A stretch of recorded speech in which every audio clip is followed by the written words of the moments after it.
Hi, it's Tony Robbins. Happy Labor Day to you. I'm here in Fiji right now, and I just finished a program here with a group of entrepreneurs and owners of companies from 11 different countries. And it made me want to send out this little message to you because many of these people have been coached by us over the last couple of years. Many of these company owners were in really bad shape just a few years ago in 2008 when they were taken totally by surprise with the change in the economy. And since it's Labor Day, I thought it was interesting to see how many of these people have now literally doubled, some tripled their business, some grew their business by 20 or 30%, depending upon the size of the company. And we have literally small companies here and $1 billion company here as well. So the breadth has been quite amazing. And how this relates to you is I'm thinking about what is it that these people did as I interviewed them over the course of these last couple of years to not just survive, but to thrive in the most difficult economic environment that any of us have faced in our lifetimes. And as most of us know, it's not going away. I mean, it's Labor Day and it doesn't seem to be much to celebrate for labor. We're in a situation where most of us, our labor is probably the most sacred gift we can give another human being besides our love. It's our lifeblood. And so many people don't even have a way to do that. 14 million Americans out of work, hovering around a little over 9%. What's probably even more scary is we have the highest number of people on food stamps at any time in history. It's 15% of Americans on food stamps right now, which right now is near 25 million Americans. So these are not easy times, to say the least, and I'm not here to send you a pump-up message, but I am here to say, when things are seemingly out of control, what can you control? Because if you and I sit and focus on what we can't control, all you'll feel is depressed and down. In fact, right now, the most recent studies show that Americans and virtually people and most of the modern world today don't have much of a perception about a good future. What I mean specifically is 63% of Americans now say they believe their best times are behind them, that the quality of life for themselves and their children will be worse in the future than it is today. That's a pretty horrific number. It's even worse if you look over in Italy and in Germany, where it's 70%. Even more difficult in France, where 80% of people think their best times are behind them. Well, the problem with that is once you believe it, it becomes self-fulfilling. Because when there's no possibility of a great future, you don't even try. You go into what we call learned helplessness. And I'm sure you're not one of those people. In fact, the research of our group is done. We took those same Q questions, or a whole series of them, and we sent them out to our audience just to see what our audience, the people that attend our seminars, the people that follow my books and some of our tapes and information and audio programs, what do they believe? And it was interesting. While less than 20% of Americans think they have real control of their financial future, 73% of our audience says that they believe that their future is in their own hands, that they can't count on the government, they can't count on anybody else to do it. Government spent trillions of dollars and we still have this challenge. The challenge is because we're going through a winter.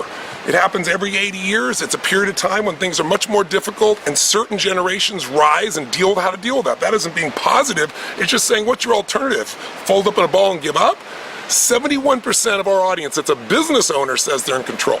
While most people think their financial situation is going to go down over the next few years, 87% of our audience thinks it's going to go up, and 90% of our audience outside the United States think they'll be in better financial condition 2 years from now than they are today. Now you could say, well, that's just a bunch of positive thinking stuff and these people are deluded. But if you know my work, you know it's not about positive thinking. Really, I think what we have to do to be successful is we got to look at the truth. You got to do three things if you're going to lead your life and not get caught up in that cultural trap where everybody's giving up. Because again, it becomes self-fulfilling. The first thing you got to do is see things as they really are and not BS yourself. I mean, it's a tough time. We got $14 trillion plus in debt. We're in a situation we have so much unfunded liability. Who knows what the real number is on unfunded liabilities of Social Security and Medicare and Medicaid. I mean, it's gigantic. But we also have incredible resources and creativity. And anytime the American people have faced a situation that seemed like it was completely outside their control, we've eventually found our way through it. We found a way to creatively add more value to other people's lives.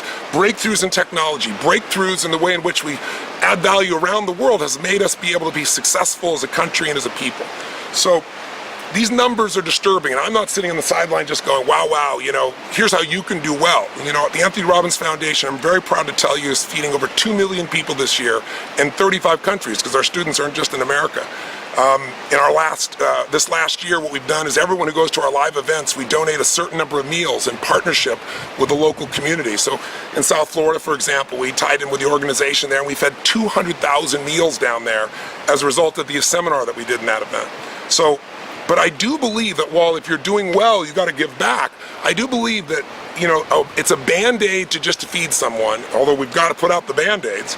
It's a Band-Aid to, just try to pump somebody up. What we really have to do is do what these business owners have done. We got to get people to have a breakthrough. What a crisis does is it gives people an opportunity to revamp their life. I mean, listen, contrast is 75%, 70% of the planet lives on less than $2 a day. Our biggest challenge is somebody else's greatest dream in this country. But what we do have to be able to do is say, when you have a crisis, when you have nowhere to go, it's like how do you take the island? You burn your boats. When you have to make something happen, that's when we find our breakthroughs. And what I can tell you is there's not a person who's watching this right now, you or I, anyone we know, who isn't going to experience extreme stress in the next few years. Even if the economy was perfect, the law of averages says we're going to have extreme stress. I mean, something's going to happen in your life. You're going to have a home burned down. You're going to have somebody in your family who develops heart disease or cancer and dies. You're going to have some situation where you're going to be a robbery or, God forbid, a rape. There are so many things that happen in a human being's life, and we all experience it. The difference in people is not that we don't experience stress, it's we learn how to use stress and instead of let stress use us. And that's critical. Because here's what I found. If you look at it, everybody talks about post-traumatic syndrome, this post-traumatic stress syndrome. But they don't study the people, the small percentage that respond positively to it. And those people have post-traumatic growth. And the people who make it through stressful times, the people that become more emotionally fit, the people who become stronger, the people who take the worst situation, and they don't give up. They don't say, the end is here and let the sky is falling. They know how bad it is, but they don't make it worse than it is so they don't give up. That's the first key. See it as it is, but not worse than it is, so you don't give up. So you don't find yourself having a self-fulfilling prophecy where your life does not become any better than it is now or potentially even worse. But the second thing these people do that have extreme stress is they see it better than it is. They look and create what I call a compelling future. If you don't have a compelling future, you're not going to make it through the tough times. And you might be in great shape right now, but I'm telling you this not just for you, but just as a reminder so that hopefully you can reach out and help somebody else maybe who is facing challenging times, or when you lose perspective.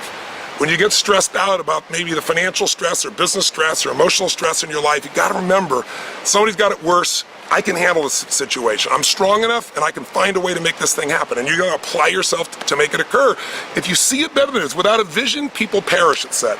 So if you want to recommend, if I could recommend a book to you or anybody you know that's having challenges, one of my favorite books of all time is called Man's Search for Meaning by Viktor Frankl. And if you haven't read the book, please read it. It'll remind you of how great your life really is. Viktor Frankl was a Jewish psychiatrist who in World War II was locked up in Auschwitz with his family. And he witnessed the loss of everyone in his family. They were burned up in the ovens of Auschwitz. And living in a place of the furthest thing from humanity, something looks like hell on earth. And, we've all seen the photographs of the suffering and the disaster of what was done to the Jewish people in this situation. These people, skin and bones, barely surviving. He discovered an interesting pattern because he's a psychiatrist, and the pattern was the people that survived and the people that even thrived in the worst situations on earth were people that created what he called the compelling future. They created a reason to make it through the tough times. They believed there would be a better time ahead of them. They envisioned it, they remembered their family, they pictured going back home. Many of them lived for one purpose alone. They said, I'm going to make it through this suffering because I'm going to tell the story so this never happens again. And the Jewish people developed that whole mantra of never again will this happen to anyone, not just the Jewish people, but anyone else. And so that mindset, that focus on seeing your family, what he personally did, what Viktor Frankl did, is he kept envisioning himself telling the story, telling people about what happened so this wouldn't happen again, inspiring people to remember what they're capable of, telling the stories of the men and women that made it versus the men and women who didn't make it. The ones who didn't, you invariably knew who they were. They took their food and they ate it as quickly. They lived for the moment. They didn't create a future to plan for where things could be better.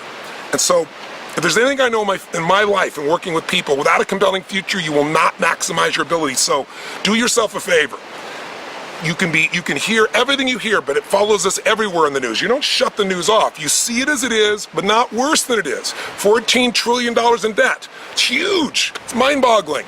But at least at the current interest rates, that's about, $300 billion a year, if my math might be off slightly, in interest. That's something that a $14 trillion economy, which is what we generate, plus we can handle that piece if we get our spending in control, and if we potentially raise taxes. Depends on whether you're a Democrat or Republican, but either one, I think, we got to do a little bit of both if we're gonna turn things around. The point of the matter, though, is there is a better time that's coming. Winter does not last forever.